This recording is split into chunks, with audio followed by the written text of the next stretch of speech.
Did you have family in the war or in Korea or Vietnam?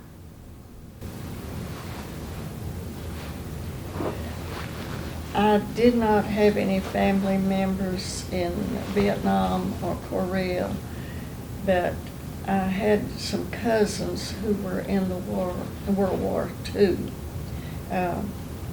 My cousins who came from Mansfield, Arnold Hall was one of my cousins, and he was sent to Australia. And I remember very clearly, I wrote him a letter, and after the war, he gave me a picture album and a little souvenir from Australia, and he said he tried to do something for everyone who wrote him a letter while he was overseas. And his brother, Doug Hall, was in the Air Force.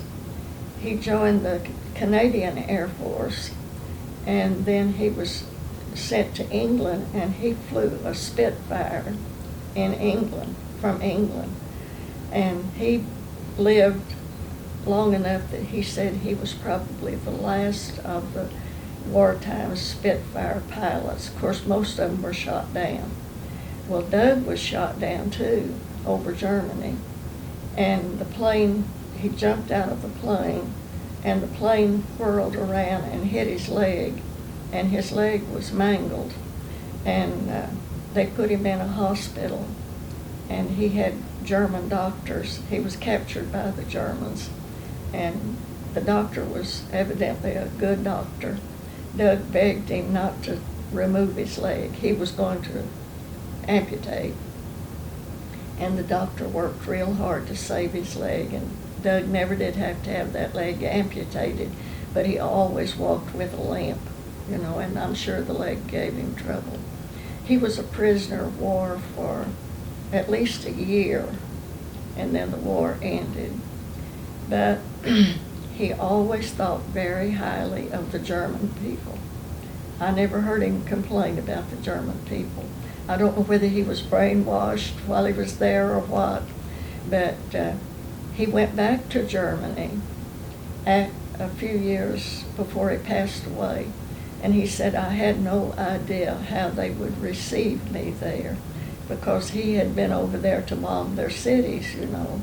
That's why he was shot down.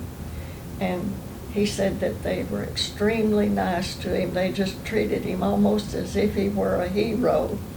And he said that they gave him a guide to take him around the town and show him all the places and things like that. So Doug lived a long life.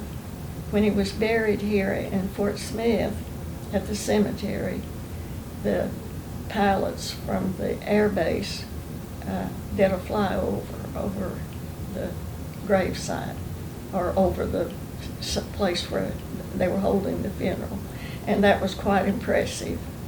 And they said they did that for very few people, especially on short notice and everything.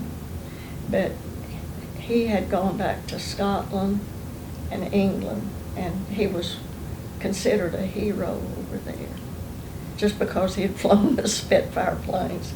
And he had other relatives that had been pilots, and Doug used to laugh and said they were envious of me because I flew a Spitfire. That was always a big thing to him. And I think you can read about him in some of the local museums, you know, some of his experiences. I had other cousins that were in various branches of the service. Now, as to World War I, some of my uncles were in World War I, but I think one of them got the Spanish flu before he got overseas. So he was sick and never very healthy after that, but he didn't get hurt on the battlefield. So I really don't know any details about their experiences.